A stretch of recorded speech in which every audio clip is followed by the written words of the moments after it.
Bienvenue, voici Girls Power, le podcast autour des femmes et des féminismes. Ici, on discute avec des autrices de leurs livres, de leurs expériences et leurs réflexions autour de l'histoire des femmes, l'évolution des féminismes, l'écoféminisme ou les sorcières. Les maîtres mots sont la bienveillance, l'écoute et le partage. Je m'appelle Marie, je suis libraire et à l'origine Girls Power est un cycle de soirées ayant lieu dans la librairie où je travaille. Vous vous apprêtez à écouter l'enregistrement de l'un de ces moments. Bienvenue dans le monde de Girls Power.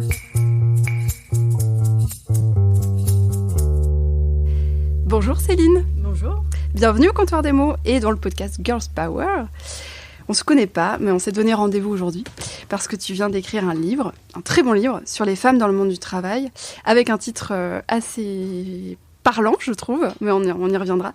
Merci mais non merci, comment les femmes redessinent la réussite sociale. Publié le 10 février par les éditions Payot. Ça tombe bien parce que je prépare mes soirées ou les épisodes en ce moment, les épisodes de podcast, souvent en fonction d'un sujet, et chercher une autrice qui soit pertinente pour aborder le sujet du travail. Et là, ton livre, ça tombe à pic. D'autant plus que tu as abordé une question que personnellement j'ignorais complètement. On y reviendra après. Pour l'instant, est-ce que tu peux nous parler de ton propre parcours professionnel ? Parce qu'aujourd'hui, tu es traductrice juridique. Je voudrais remonter un petit peu avant. Avant, tu étais avocate. Donc, est-ce que tu peux nous raconter ce qui t'a donné envie de faire des études de droit et de devenir avocate ?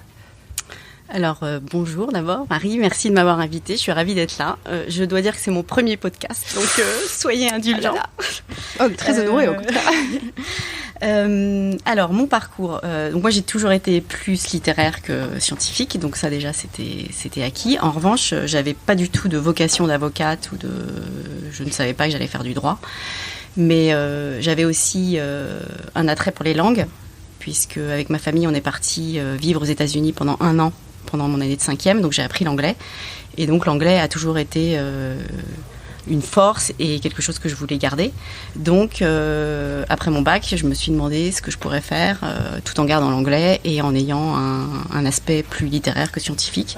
Et je me suis aperçue qu'à côté de chez moi, il y avait un diplôme qui mêlait le droit et l'anglais à l'université de Cergy-Pontoise. Donc je me suis inscrite en fac et en fait ça m'a beaucoup plu et donc j'ai poursuivi mes études de droit et d'anglais en même temps et en licence je suis passée à Paris-Assas en me disant qu'il valait mieux intégrer une université un peu plus connue et prestigieuse pour la suite. Donc j'ai fait ma maîtrise à Assas, j'ai fait mon DESS à l'époque, c'est le Master 2 en droit de la propriété industrielle. Ok, donc tu as commencé à te spécialiser petit peu à ce moment-là. Et là, pareil, c'était un peu de la chance. J'ai fait un stage dans un cabinet d'avocats. Ça m'a bien plu. Ils ont été contents de mon travail. Ils ont proposé de m'embaucher sous condition que je passe le diplôme d'avocat. Donc j'ai commencé chez eux. Je me suis arrêtée 2-3 mois pour réviser le concours. Je l'ai eu. Et là, ils m'ont embauchée comme collaboratrice. Et en même temps, je faisais l'école du barreau. Voilà. Donc c'est comme ça que je suis devenue avocate, un peu par hasard, il faut le dire. Alors pour ce livre-là, merci mais non merci, qu'est-ce qui a été le point de départ ? Qu'est-ce qui a été l'origine de ce livre-là ? Et comment est-ce que tu l'as pensé ? Parce que tu as en fait fait le choix, et on le voit dans les différents chapitres, d'aller interviewer d'autres femmes pour avoir leur point de vue. Est-ce que tu peux nous raconter qu'est-ce qui était à l'origine de cette idée-là ? Alors l'origine, donc moi j'ai travaillé pendant une dizaine d'années en tant qu'avocate. Au début tout se passait très bien, j'étais ravie, j'étais fière d'avoir intégré des grands cabinets anglais puis américains. Je suis partie travailler à New York pendant 6 mois pour un des 2 cabinets. Et puis au fil du temps, je me suis aperçue qu'en fait le modèle qu'on nous proposait ne me convenait pas. Enfin, il y avait plein de choses que je voulais faire différemment. J'aimais le contenu du travail, mais je n'aimais pas la façon dont on l'exerçait. Donc moi, j'ai décidé de sortir de ce système, et donc j'ai décidé de démissionner. Et je me suis aperçue que parmi les avocates que nous étions, il y en avait plein qui faisaient la même chose que moi. Et ça m'a vraiment interpellée parce que pendant les études de droit et à l'école du barreau, il y a beaucoup plus de femmes que d'hommes. Par exemple, à Paris, l'école du barreau de Paris, il y a à peu près 1800 avocats qui sortent tous les ans et il y a 66% de femmes. Et quand on regarde dans les cabinets de droit des affaires, il y a 83% des femmes sont des collaboratrices et seuls 17% sont des associés. Donc, tiens donc. Voilà. Donc au début, on est beaucoup de femmes et au fil de l'eau, en fait, je me suis aperçue que parmi mes consoeurs, toutes, à peu près en même temps que moi, hein, au bout de 10 ans environ, toutes lâchaient la barre. C'est le cas de le dire, lâcher le barreau. Et donc, je me suis dit, c'est quand même bizarre, c'est dommage. Enfin, il y a quelque chose qui ne va pas. Et c'est là que l'idée a commencé à germer. Je me suis dit, mais est-ce qu'il ne faut pas en parler ? À partir du moment où ce n'est pas que moi, mais je vois que c'est quand même un phénomène, je me suis dit, il y a quelque chose à faire. Oui, puis que c'était pas lié au travail en lui-même, au contenu, c'était pas un manque d'intérêt ou un manque de compétences. D'un coup de se dire, finalement, ça me correspond. Enfin, d'ailleurs, c'est pas une erreur, mais de réaliser que finalement, on a changé et que ça nous tente plus autant. Non, c'était vraiment la manière d'exercer qui ne convenait pas. Enfin, j'avais l'impression. Donc j'ai commencé un peu à m'intéresser à cette question. Je me suis aperçue qu'il n'y avait pas que les avocates à qui ça arrivait. Autour de moi, j'avais mes voisines, par exemple, dans mon immeuble. Il y en a 3 qui étaient aussi dans des métiers d'affaires, qui avaient atteint des postes assez élevés et qui avaient aussi décidé de sortir. Donc j'ai commencé un petit peu à ouvrir les yeux et les oreilles. Et puis je suis tombée sur un livre qui a été écrit par une sociologue américaine qui s'appelle Opting Out. C'est difficile à traduire, mais c'est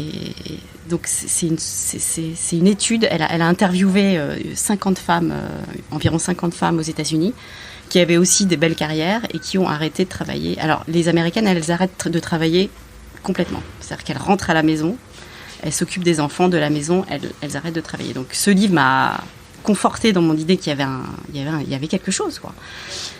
Et avec cette différence que les Américaines, elles, rentrent à la maison.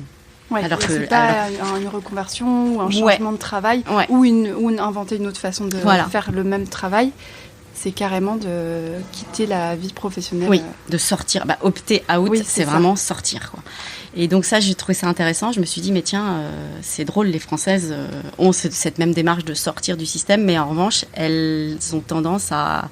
déjà, elles ne rentrent pas à la maison, mais elles réinventent leur vie professionnelle. Et je me suis dit, là, il y a vraiment quelque chose et j'ai envie d'écrire là-dessus. Donc, ça a mis du temps.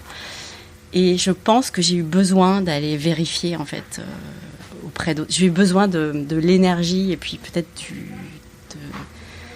du support d'autres femmes, en fait, pour me lancer dans l'écriture. J'ai eu besoin d'aller vérifier que ce que j'avais ressenti était partagé et que j'avais la bonne perception qui est donc du phénomène des raisons. Ouais. Okay. Donc c'est pour ça que j'ai décidé. Alors ça n'a pas été facile parce que c'est vrai que sur l'écriture, il y avait mon histoire, il y avait celle des femmes que j'interviewais, et il y avait aussi les lectures sur lesquelles je m'appuyais. Donc à construire, c'était pas évident, mais je pense que j'ai vraiment eu besoin d'aller me réconforter, enfin auprès d'autres femmes.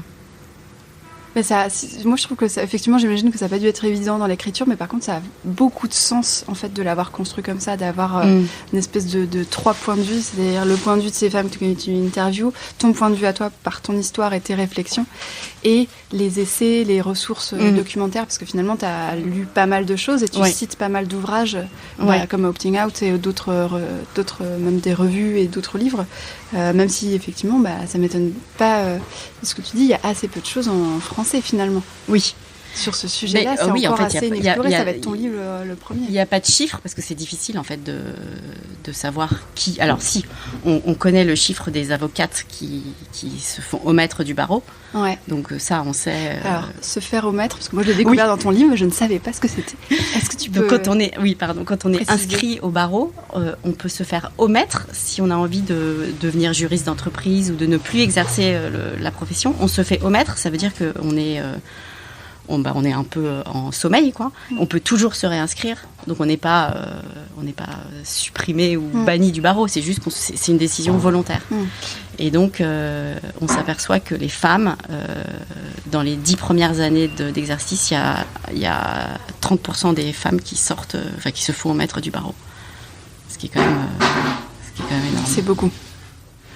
Assez vite dans le livre, tu évoques l'histoire de l'entrée des femmes dans le travail, sur le marché du travail. Pourquoi est-ce que c'était important d'évoquer cette évolution-là et de rappeler le contexte ?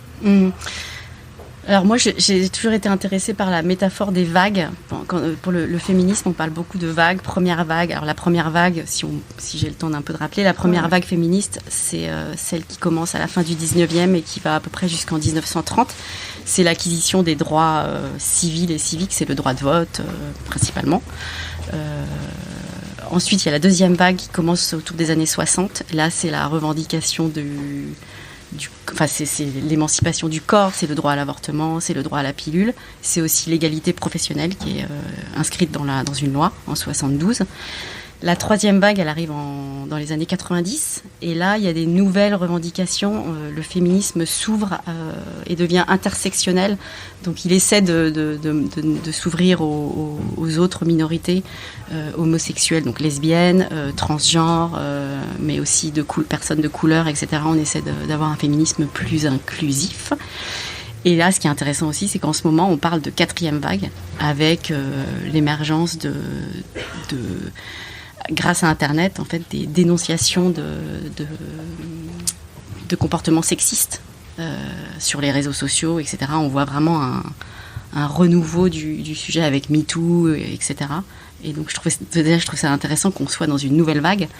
Et du coup, j'avais envie d'inscrire mon livre aussi dans cette histoire. Et parce que je pense aussi que...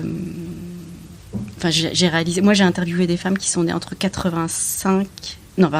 65 et 81, donc elles ont entre 40 et 55 ans, puisqu'il me fallait des femmes qui avaient quand même une expérience significative.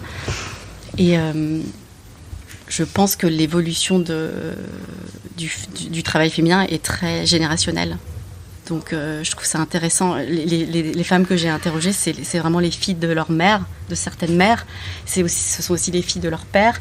Et je pense que la génération qui arrive maintenant, elles vont avoir une autre approche, mais donc j'ai trouvé ça intéressant de replacer dans le contexte historique. Mais c'est intéressant parce que donc là tu parles de l'histoire des féminismes et par rapport à ces femmes-là, il y en a qui ont été élevées par des parents féministes et notamment des mères féministes. Mm-hmm. Et moi j'étais assez étonnée de voir en fait l'effet que ça a fait.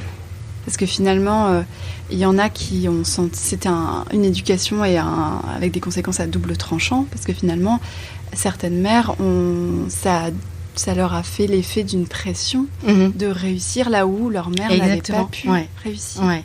Moi, j'ai ressenti chez certaines femmes que j'ai interviewées une pression de poursuivre le combat, en fait, parce qu'elles ont eu des mères féministes militantes, parce que les femmes des années 60-70, il y en avait certaines qui c'était très militant. Et donc, oui, elles ont pu subir donc elles ont essayé de répondre à cette pression et d'atteindre des postes très autonomes financièrement, avec beaucoup de pouvoir, etc. Et en fait, elles se sont aperçues que c'était pas leur voie. Donc, et puis l'histoire des générations, je trouve ça intéressant aussi dans les histoires de femmes qui se crêpent le chignon dans l'entreprise. Au départ, il y avait très très peu de femmes, et donc on disait que entre elles, les femmes étaient horribles, qu'elles se mettaient des bâtons dans les roues, etc. Ça a pu être vrai, mais je trouve que pour le coup, ça c'est vraiment une question de génération, et j'ai l'impression qu'aujourd'hui, ça c'est fini, quoi. Enfin que il y a pu avoir ça peut-être. Il y a quelques années, donc ça, je trouvais que c'était intéressant de le rappeler, que la figure de la femme qui enfonce ses consoeurs pour être la seule, je pense qu'elle est révolue. Bah oui, je crois. Enfin, en tout cas, moi, j'ai jamais connu ça. Ouais. Et j'ai pas pour le coup, dans mon entourage, que ce soit dans les libraires ou dans d'autres, je connais pas mal de jeunes femmes de ma génération qui bossent dans plein de milieux différents, qui ne m'ont jamais raconté ça. Il y a eu des comportements évidemment, mais c'était pas du tout ce genre de comportement. Ouais. Après, je sais que il y a un livre qui sort là aux arènes sur le sentiment d'imposture, et il y a certains témoignages de femmes qui le racontent. Mais finalement, je pense que je suis assez d'accord avec toi. Je pense que c'est en train de bouger, et que effectivement le phénomène qui est très très peu de femmes, souvent qu'il y ait une femme parmi toute l'équipe, et là maintenant c'est plus du tout le cas. Voilà. Ouais. Du coup, finalement, elles ont plus d'intérêt, celles qui pouvaient avoir ce genre de réflexe territoire gardé. Et c'est vrai qu'avec du recul, on peut aussi le comprendre. Je veux dire, elles étaient la seule dans une équipe où il y avait que des hommes. Elles essaient de s'intégrer, d'adopter un peu les codes qui existent. Ça se comprend. Sauve leur peau, quoi. Ouais, c'est ça. Et puis elles n'ont pas le temps d'aider les autres. Enfin, c'est pas le sujet. Et c'est lié aussi à la culture d'entreprise de ces entreprises-là, qui étaient effectivement pas du tout dans forcément une vraie intégration, une vraie formation. Voilà. Et donc on leur laissait pas la possibilité de le faire aussi. Ouais. C'est pour ça que je trouvais intéressant de replacer historiquement le propos. Ouais. Alors, qu'est-ce qui fait quelles sont les raisons pour lesquelles ces femmes quittent ces postes à responsabilité? Alors, ce qu'elles m'ont toutes dit et ce que moi aussi j'ai ressenti, il y a plusieurs choses. Mais la première chose, c'est ce qu'elles appellent la politique. En fait, ces femmes-là, elles ont envie d'aller au bureau, de faire leur travail et de rentrer chez elles le plus vite possible, en faisant très bien leur boulot. Et donc, ce qui les use progressivement, c'est ce qu'elles appellent la politique. C'est donc tout ce qui est un peu para-professionnel. C'est les réunions qu'on met à 19h, parce que comme ça, on peut prendre un pot en même temps. C'est les pertes de temps dans les réunions où les gens s'écoutent parler, donc ils vont plutôt se mettre en avant au lieu de faire avancer le sujet. C'est le présentéisme aussi. Ça, c'est un truc que les femmes ont vraiment du mal à... la reconnaissance par les heures passées au bureau, c'est un truc qui les rend folles. Et alors, quand elles ont des enfants, là, ça devient le principal sujet. Donc c'est vraiment et puis il y a eu aussi dans certaines interviews que j'ai faites, il y a eu des comportements sexistes et complètement répréhensibles. Mais c'était surtout une espèce d'ambiance où elles se sentaient pas chez elles, en fait. Parce que et ça aussi je trouve que c'est important de le rappeler, le monde du travail a quand même été fabriqué, forgé, pensé par les hommes. Pour des hommes. Pour des hommes, ce qui est bon, c'est normal, il y avait qu'eux. Donc, et nous, on arrive là-dedans et on n'a pas du tout participé à fixer les horaires, l'environnement, le contenu. Donc c'est quand même assez fou d'arriver dans un endroit où on est totalement... auquel on n'a pas du tout contribué qu'on n'a pas créer. Du tout à créer. Donc du coup, je pense que ça au bout d'un moment, ça les frappe. C'est-à-dire qu'elles se disent mais moi je ferais pas du tout comme ça. Donc il y a le manque d'efficacité, la perte de temps, les palabres, les petites magouilles. Je te mets là, si tu me mets là et tout ça. Ça en fait. Ouais, l'espèce de réseautage, mais le mauvais côté du réseautage. Ouais. Elle, en fait, il y a vraiment l'idée d'efficacité, je crois, est centrale. Mais c'est dingue parce qu'on est en train de dire qu'il y a des femmes qui quittent des boulots parce qu'elles, leur objectif, c'est de faire leur boulot correctement et d'être efficaces et qu'on ne les laisse pas faire. Et que c'est pas la priorité de l'entreprise. C'est grave quand même. Et alors, on parle est-ce que tu peux donner les exemples de boulot des femmes que tu as interviewées? Alors beaucoup en fait poursuivent leur travail, mais elles le font en indépendante. Et je veux dire les postes qu'elles quittent. Parce que là, dans cette idée de présentéisme, de recherche, etc., on parle de quel type de travail? Alors on parle donc des avocates d'affaires, des banquières d'affaires, des femmes qui sont arrivées à des niveaux, donc des directrices de la com, directrices du marketing. J'ai interviewé une directrice générale, directrice de la création. Une productrice de cinéma aussi. C'est assez divers en fait. Voilà, quand elles arrivent à des niveaux importants, elles me disaient qu'elles passaient plus de temps à gérer les rapports entre les ouin-ouin des hommes blancs. Les gens qui essayaient de leur mettre les bâtons dans les roues, de leur piquer des dossiers, de leur piquer le budget, etc. Et elle me disait, je faisais plus mon boulot, c'est-à-dire que je passais mon temps à essayer de sauver ma peau, justement. Et ça les épuise, en fait. Alors que du coup, c'est quand même des collègues. En fait, c'est quand même des je veux dire, c'est une même équipe.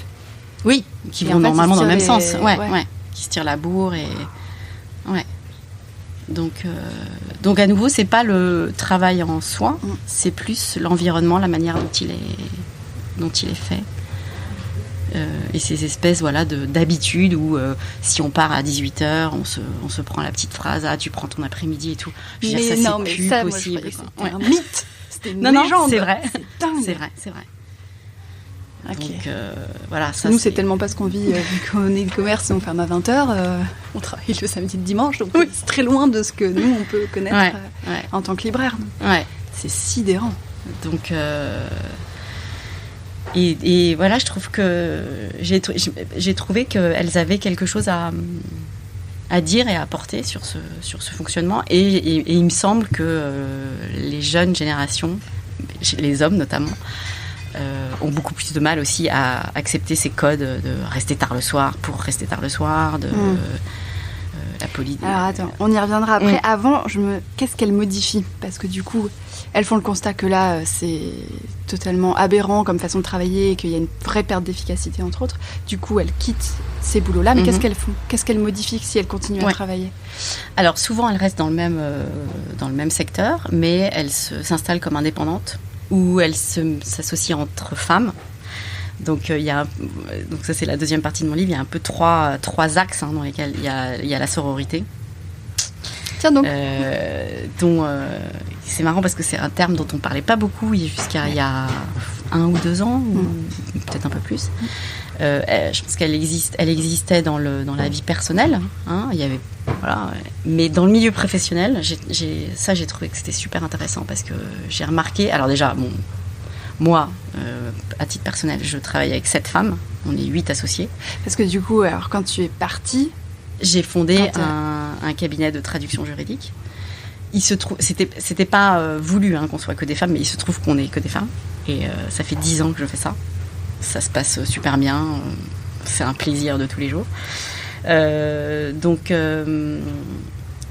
souvent, elles sont dans le même secteur. Elles elles travaillent en indépendant. Il y en a qui ont complètement changé de boulot, qui sont devenus paysagistes, céramistes, etc. Mais la plupart, quand même, restent dans leur secteur, mais créent leur propre structure, en fait. Et du coup, créent leurs propres ça veut dire leurs propres horaires, les gens avec qui elles ont envie de travailler, les dossiers qu'elles veulent prendre, où est-ce qu'elles travaillent. Il y en a beaucoup qui sont un peu à la maison, elles ont un peu au bureau. Enfin, donc c'est vraiment un nouveau modèle qu'elles mettent en place.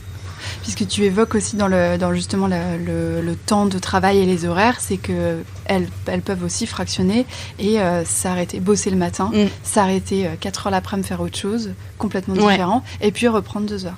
C'est qu'en fait, elles mélangent peut-être un peu plus leur vie privée et leur vie professionnelle aussi, finalement. Ouais. Et ça, quand c'est choisi, en fait, enfin, moi, c'est l'expérience que j'ai personnelle et aussi ce que j'ai entendu, quand c'est choisi, c'est hyper agréable, en fait, de pouvoir passer de l'un à l'autre. Et puis les femmes, elles ont envie de bouger.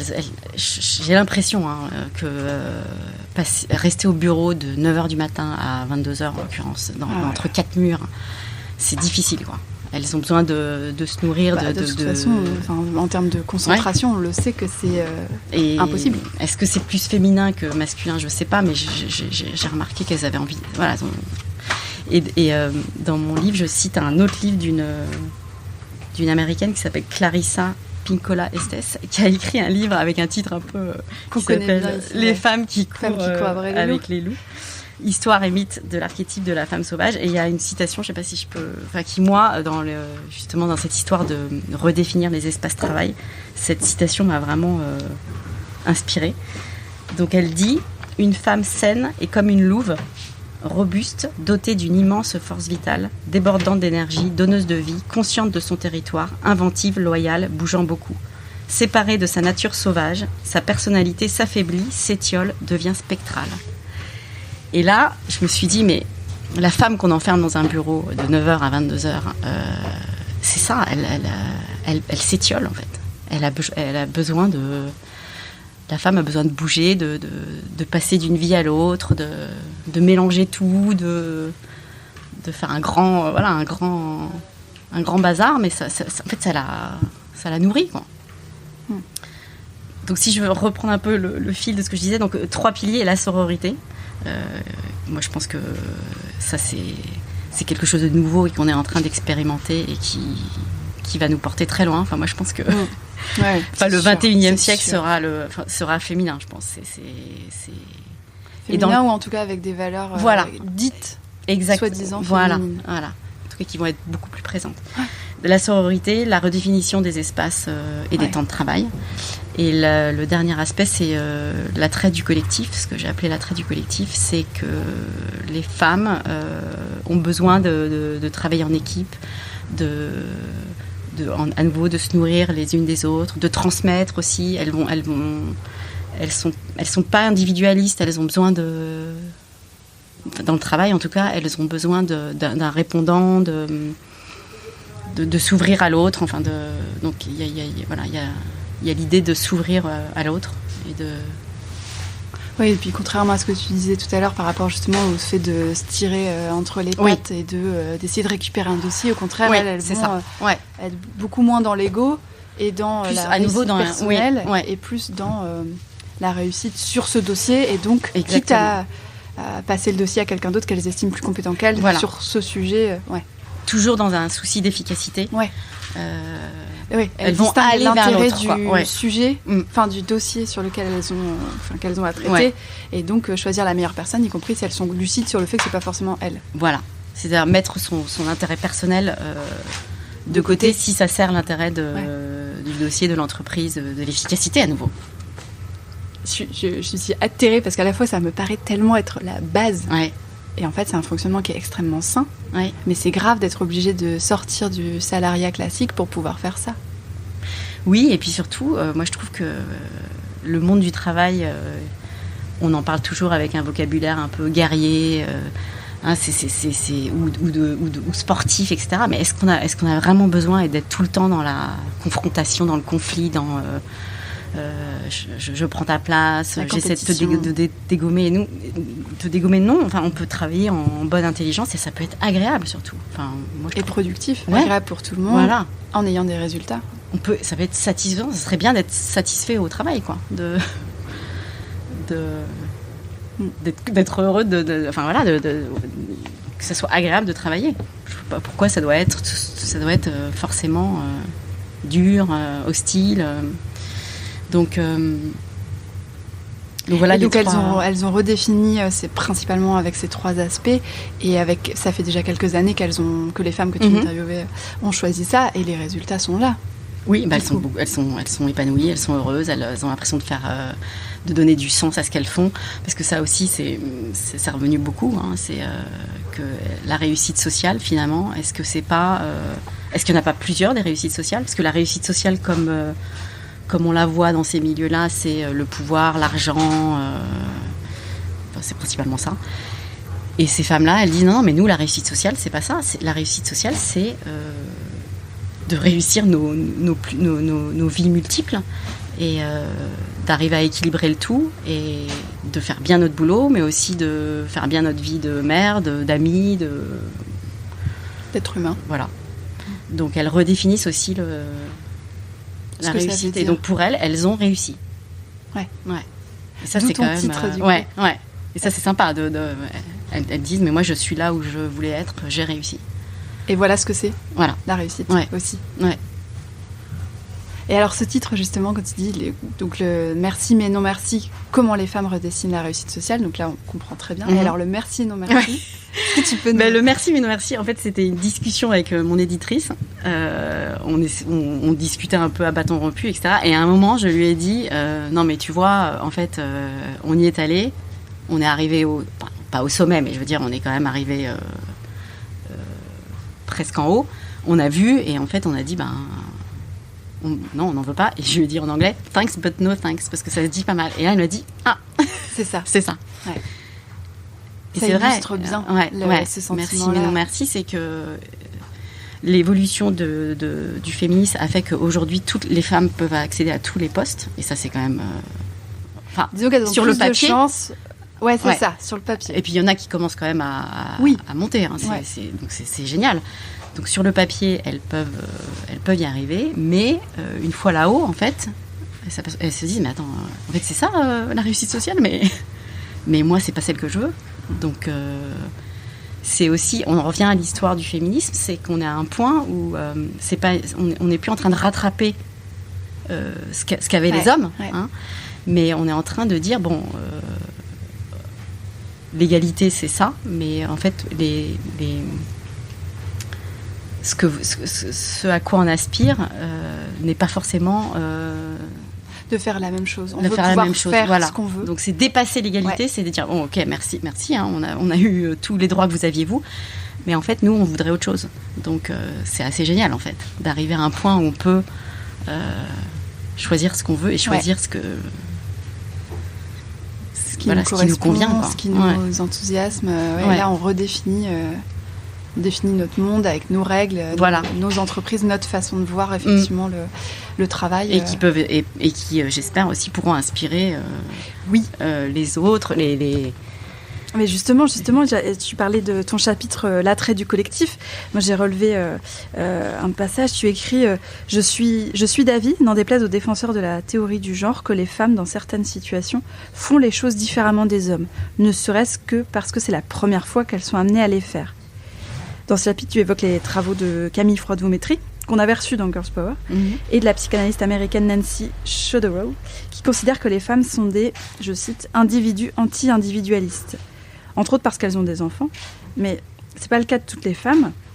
Un peu après, tu soulignes le fait que, ce que tu évoquais tout à l'heure, que la nouvelle génération se reconnaît dans les changements qui ont été mis en place par les femmes qui sont sorties du circuit qu'on peut appeler classique, et que en fait, ces évolutions-là, les changements qu'elles ont mis en place sur les horaires, etc., ont trouvé de l'écho chez les jeunes, hommes et femmes confondus.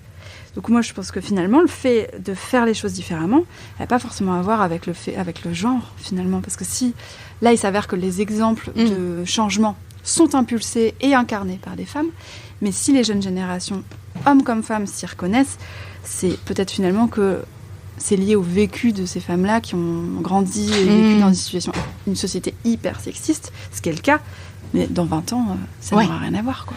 Oui, et puis en fait, on a d'un côté le monde professionnel qui bouge, effectivement, et puis d'un côté, j'ai l'impression que les jeunes générations, elles sont plus, chez les hommes notamment, ils ont plus envie de s'occuper de leurs enfants, d'avoir une vie perso, etc. Donc en fait, on va dans le même sens.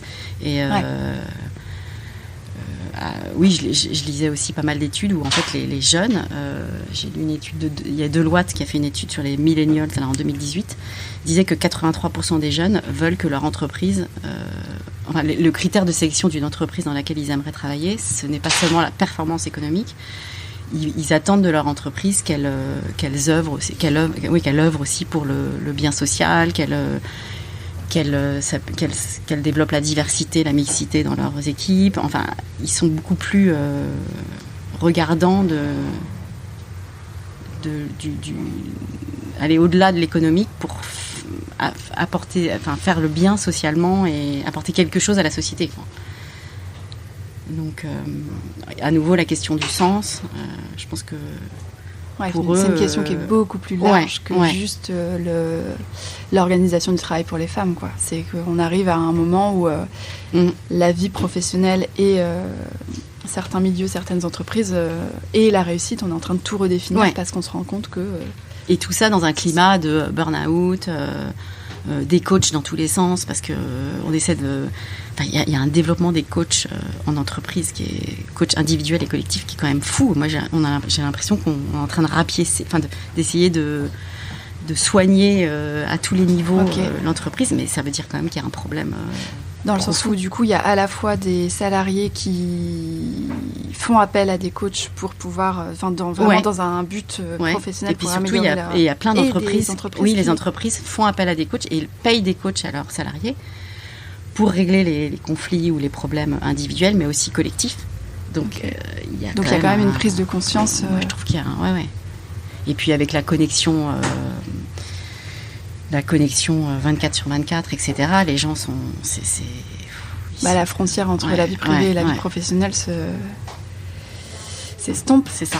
C'est Mona Chollet qui en parlait dans Chez Soi, où elle disait, donc elle parlait dans son livre Chez Soi, elle parle du rapport au foyer, comment est-ce que les êtres humains perçoivent leur chez eux, leur chez soi, donc que ce soit en appart, une maison, là où ils vivent en tout cas. Et elle évoque notamment le fait que ces dernières années, ça a beaucoup bougé, entre autres, parce qu'avant, quand on rentrait chez soi, on claquait la porte et le travail était terminé, la journée de travail était terminée. Sauf si vraiment on ramène des dossiers, ce qui est toujours possible. mais que là, le fait d'avoir accès à sa boîte mail professionnelle sur son smartphone, par exemple, etc., finalement, mentalement, on ne fait plus la coupure aussi franchement. Ouais. Donc la journée, elle n'est jamais terminée, en fait. La journée de travail.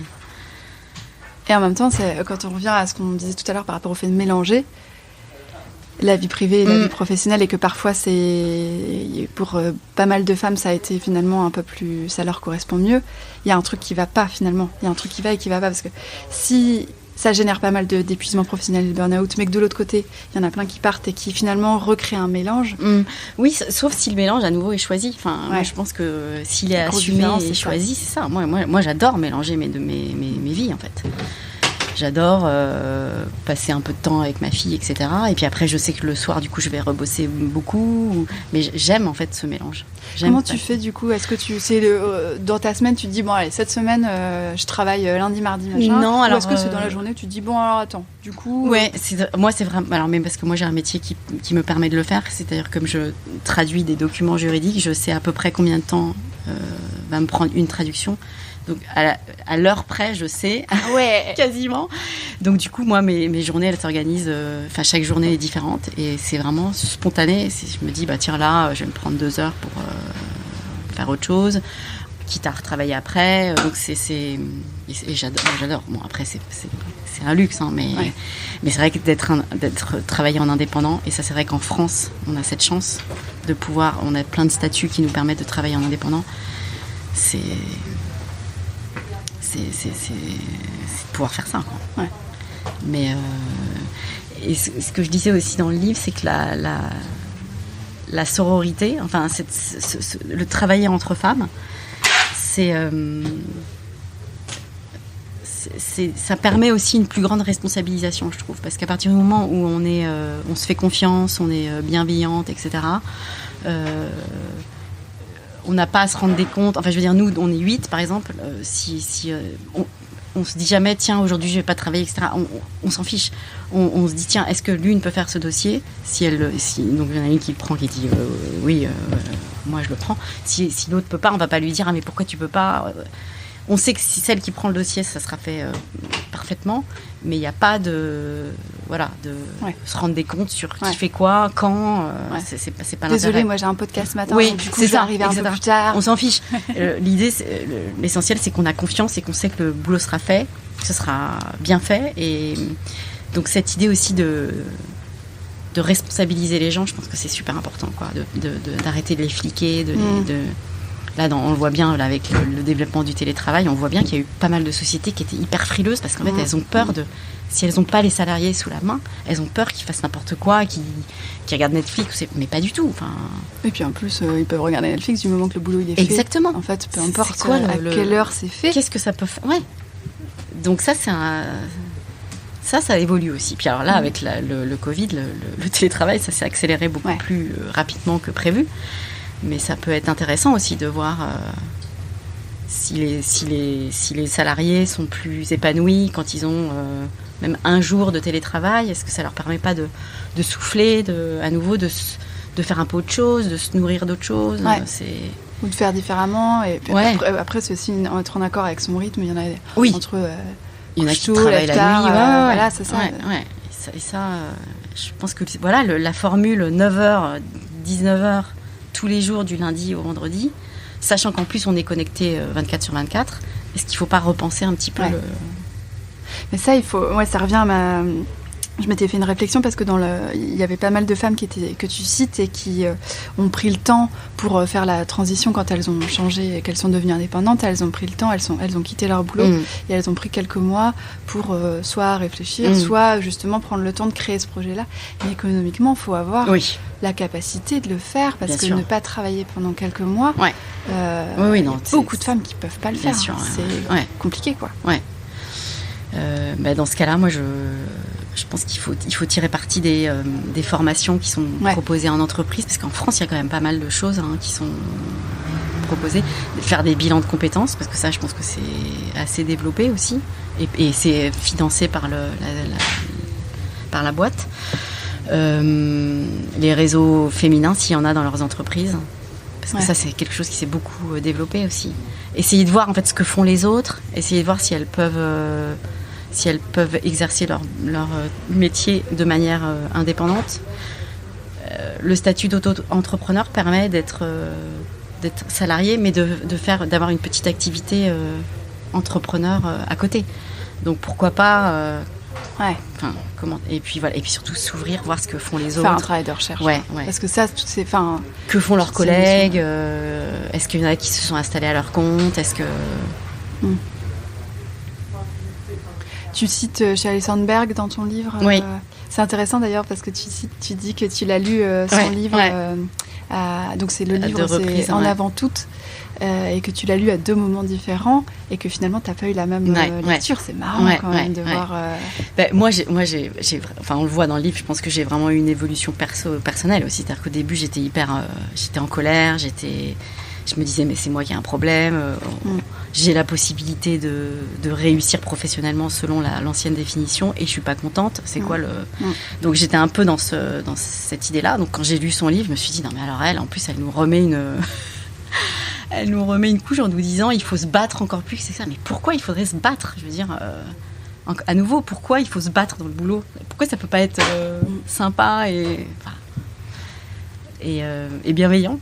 Et donc je trouvais qu'elle nous remettait la pression, quoi, parce que bon, elle a voilà. En plus elle raconte, elle a effectivement des posts quand même. Bah oui, non mais chez Google, chez Facebook, réussi, c'est impressionnant la quantité de travail qu'elle évoque dans le livre.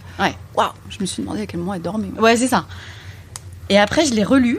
Et en fait, c'est drôle, hein, mais elle tend la main aussi aux autres femmes. Il y a beaucoup. Et je l'avais pas vu ça en fait. J'avais lu ce que j'avais voulu lire. Et ça, c'est intéressant aussi. Ouais. Et du coup, il y a, par exemple, ça peut être aussi, alors je sais pas ce qu'ils font exactement, mais elle a créé le mouvement Lean In et il y a une antenne France. Oui. Donc ça peut aussi, je sais pas comment ils... Ah oui. En termes de réseau. Je pense que c'est un réseau, on s'inscrit, il doit y avoir... Alors, en ce moment, non, mais j'imagine qu'il y a des réunions et tout ça. Professionnelles. Et ça, c'est un réseau professionnel de femmes. Et il y a une antenne en France, donc après, il faut aller voir si dans la branche qui nous intéresse, on peut être aidé par ce réseau-là, mais il y a des réseaux qui existent. Mais en tout cas, moi, j'ai vraiment découvert ça, à nouveau, la sororité dans le boulot, c'est un truc... Et alors, du coup, ça s'exprime, donc tu évoquais à la fois le transfert entre les différentes tâches à faire, la transmission, ça s'exprime comment, du coup là, tu parles de la sororité, justement, chez les femmes que tu as... Voilà, je suis confuse, mais comment ça s'exprime? C'est quoi les clés de la sororité, en fait? Qu'est-ce que c'est la sororité? Je pense que la sororité professionnelle, c'est 3 choses. C'est la volonté de travailler ensemble. C'est se dire, tiens, une femme, ça va être... Tiens, ça va être l'occasion de travailler différemment, ça va être sympa. Il y a une espèce de reconnaissance. Tiens, on est 2 femmes, on va voir ce qu'on peut faire. La deuxième chose, c'est la confiance et la bienveillance. C'est un peu abattre ses cartes. C'est dire, je t'écoute, qu'est-ce que tu as à me dire? Donc c'est vraiment une posture qui est différente de celle du monde des affaires, parce que dans le monde des affaires, on est un peu sur la défensive, toujours à se dire, oh là là, alors lui, qu'est-ce qu'il me veut, qu'est-ce qu'il va me faire, attention. Non, là, c'est une autre approche, c'est à nouveau bienveillance, confiance. Et la troisième chose, c'est l'ouverture, à nouveau l'ouverture à l'autre, c'est viens vers moi, je viens vers toi, et qu'est-ce qu'on peut faire ensemble. Je pense que deux femmes qui sont sur la même longueur d'onde, qui ont les mêmes objectifs professionnels et qui veulent que ça marche, mais c'est d'une efficacité redoutable, quoi. Ça... Et du coup, c'est hyper satisfaisant. Moi, j'ai vraiment c'est ce sentiment. Que tu as vécu et ce que tu vois. Ouais. Et Mona Chollet, je la cite aussi à un moment dans son livre Sorcière, La puissance invaincue. La puissance invaincue des femmes. Elle a une phrase que je trouve très belle sur la sororité.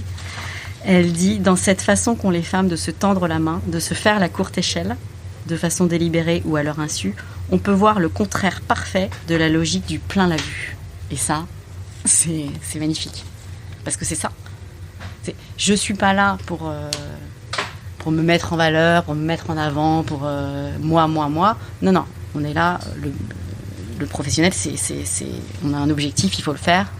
On est là pour travailler ensemble, donc comment on peut faire pour que ça soit constructif, efficace, et ça, c'est une nouvelle... Moi, je trouve que c'est une nouvelle approche, quoi. C'est vraiment abattre ses cartes, se montrer tel qu'on est, et dire mais qu'est-ce qu'on peut faire ensemble, et assumer aussi. Et ça, c'est très nouveau. Nous, on le fait beaucoup, du coup, en tant que libraire. Mais effectivement, il faut créer le climat pour le faire. Mais nous, au comptoir, on est une petite équipe. Vous êtes combien ? On est 8. Et on a donc chaque libraire a un ou plusieurs rayons. Donc on a quand même une certaine spécialité, mais on est quand même polyvalent. C'est comme si on avait une majeure. Et, si quelqu'un n'est pas là, s'il y en a un qui vous pouvez remplacer. On est rarement là tous ensemble, et c'est vrai que le dimanche et le lundi, on est 2. Donc si vous êtes la spécialiste jeunesse et que vous bossez avec le spécialiste polar, et qu'il y a quelqu'un qui vous demande de la BD, il faut y aller. Donc voilà, faut avoir une ouverture, effectivement. Et du coup, cette organisation-là crée une certaine polyvalence, et c'est vrai que du coup, quand il y a quelqu'un qui arrive et qu'on nous demande... donc moi, je m'occupe de la littérature française et du féminisme, donc ça, c'est mes spécialités. Et c'est vrai, quand on me demande un conseil en jeunesse, ou même en littérature française, mais que j'ai pas d'idée, ou que finalement c'est quelque chose que je maîtrise moins, les auteurs du Xe siècle en France, par exemple, c'est vrai que du coup, dans l'équipe, on n'a pas du tout de souci à aller se voir entre nous, même quand c'est notre spécialité, pour dire, en fait, là, est-ce que tu as une idée, parce que monsieur ou madame cherche tel livre Montrer on assume complètement. C'est limite, je veux dire, ça... Pour nous, c'est normal, effectivement, y compris quand c'est notre spécialité, d'aller voir les autres en disant, écoute, on cherche une idée pour tel sujet, est-ce que toi, il y a quelque chose qui te vient en tête ou, Effectivement, nous, ça circule beaucoup plus, en fait.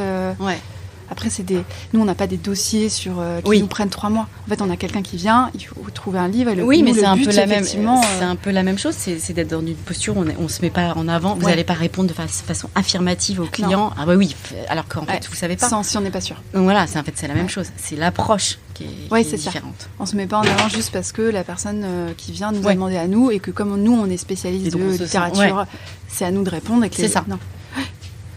Et ça, je trouve ça... c'est hyper intéressant. Et d'ailleurs, on voit qu'il y a des structures qui se créent où il n'y a que des femmes, et ça va être super intéressant de voir comment elles font. Comment ça évolue. Et je pense que ça va donner des bonnes surprises, quoi. Donc, de toute façon, les femmes ensemble, déjà... Et il y en a une que j'ai interviewée qui était hyper drôle et qui m'a dit, mais nous, les femmes ensemble, si on le voulait, on pourrait tout péter. Inarrêtable. On pourrait, mais c'est vrai. Moi, parfois, je me dis, si on était au pouvoir, là, s'il y avait que des femmes au pouvoir, comment ça serait ? Mais ça serait tellement différent. Ce serait génial. J'espère qu'on le verra parce que... Oui, je pense. Et puis après, on arrêtera de dire ça. Que les femmes, c'est différent, en fait. Parce que finalement, je pense que c'est pas du tout lié à notre sexe ou notre genre. Au fond de nous, on a une puissance et une énergie qui est incroyable. Et qui, si on s'alliait et si on mettait tout ça ensemble au service d'un même intérêt, c'est vrai que ça exploserait, quoi. Et donc, mais c'est pour ça que c'est en train de bouger. Ces dernières années. Oui, là, ça frémit. Et donc, il y a des mais on n'est pas encore très énervés, mais...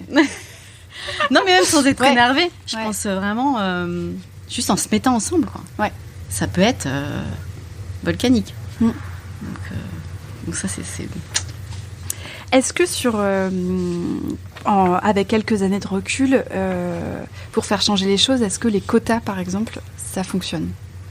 Moi, je pense que ça fonctionne, alors c'est marrant parce que je pense que beaucoup de femmes, au début, ont eu un petit mouvement de recul en disant non mais les quotas ça nous stigmatise encore plus, etc. Mais finalement j'ai changé d'avis assez rapidement, et toutes les femmes que j'ai interviewées, à part peut-être une qui était un peu ambiguë, m'ont dit qu'elles étaient complètement pour, parce que concrètement vous arrivez dans une réunion où il y a 10 hommes et une femme, c'est compliqué. Si tout de suite il y en a 2 ou 3, mais rien que dans les regards, en fait, on se reconnaît, c'est plus simple, quoi. Donc je pense que du coup, en tant que femme, on se permet aussi d'agir différemment. Si on sait qu'il y en a 3-4 autres autour de la table qui vont hocher la tête quand on parle, qui vont nous écouter, pas nous interrompre, moi je suis sûre que je suis persuadée que ça marche. Et qu'il n'y a que comme ça que... Enfin, ça avancera de toute façon, mais pour que ça avance un peu plus vite, les quotas, c'est génial. Moi je suis pour. Ce qui est passionnant, c'est que tu montres en fait que cette réflexion, elle est primordiale, parce qu'en fait, elle nous concerne tous et toutes. en tant qu'être humain, mais aussi en tant que société, en tant que citoyen, qu'il y a vraiment des conséquences qui sont hyper larges, mais notamment au niveau écologique, au fait. Là-dessus, tu l'évoques à un moment donné, je ne sais plus si j'ai noté. Non, je ne l'ai pas noté. Mais ça, les réflexions sur le travail et le fait de changer, ça, c'est pas juste un espèce d'intérêt personnel. Oui, en fait, l'analogie que je faisais avec l'écologie, c'est que je trouve qu'il y a quoi, 5-6 ans, ou peut-être un peu plus, on n'avait pas du tout le réflexe, enfin, peut-être un peu plus, mais on n'avait pas le réflexe écologique. Enfin, c'est quelque chose qui rentrait pas dans notre réflexion. Et je me dis, la sororité, la nécessité d'avoir un monde du travail diversifié, etc. C'est pareil. Il faut que ça rentre dans le, faut que ça soit comme un réflexe. Et comme l'écologie, je pense que ça commence à rentrer. Ouais. Et du coup, oui, ça va être. Et puis maintenant, il y a pas mal d'études qui montrent que des instances dirigeantes diversifiées ont un effet direct sur la performance économique, pour le coup, d'une société. Ouais. Donc ça, il y a vraiment des études de McKinsey, etc. Et puis il y a eu une note de l'Institut Montaigne qui est sortie là il y a pas longtemps, où il y a clairement une corrélation entre des organes de direction diversifiés, donc avec des femmes, des hommes, mais aussi d'autres minorités. Ça a une influence directe sur la performance de la société, de l'entreprise. Donc c'est quand même pourquoi s'en priver, quoi. Mais c'est ça, ça veut dire qu'en fait tout le monde y gagne. Ouais. À changer. Ouais. Bon du coup, si vous avez une entreprise, qu'est-ce que vous si vous êtes un homme, qu'est-ce que vous attendez? Écoutez les femmes. Mais ouais. Non, ouais. Écoutez les femmes, et puis les femmes, franchement, regroupez-vous, parlez-vous, inspirez-vous les unes des autres, parce que. Et puis, osez, inventer, créer. Prenez la parole. Ouais. Osez la demander. Ouais. Poser des questions. Osez, quoi, c'est ça, ouais. Et puis surtout, réconfortez-vous les unes les autres, parce que. Enfin, moi, je trouve que, une connivence entre deux femmes, c'est quand même. C'est magnifique, quoi. Ça fait avancer, ça. Ouais, et puis là, on a besoin de cette énergie-là. Ouais. Ça donne de l'énergie et ça. Ouais. On a l'impression d'être plus vivant, je pense. Ah, c'est parfait. Pour finir, je propose qu'on finisse sur cet appel à la vie. À la vie, à la motivation. Merci Céline. Merci à toi, Marie. Bravo pour ce livre. Donc ça s'appelle Merci mais non merci. C'est publié par Payot. Publié le 10 février et c'est disponible dans toutes les librairies Librest, au comptoir des mots bien sûr, sur notre site librest.com. Merci Céline d'être venue dans Girls Power. Merci. C'était Girls Power. Si ça vous a plu et que vous trépignez d'envie de nous le dire, on est joignable sur Instagram et sur notre site librest.com. Vous y trouverez aussi les livres et les autres références dont on a parlé. J'y mets aussi les prochaines dates des soirées Girls Power et des sélections thématiques, comme des idées de livres féministes pour enfants ou des livres sur les sorcières ou sur l'afroféminisme, et toutes les infos de ce podcast. À bientôt pour le prochain épisode de Girls Power.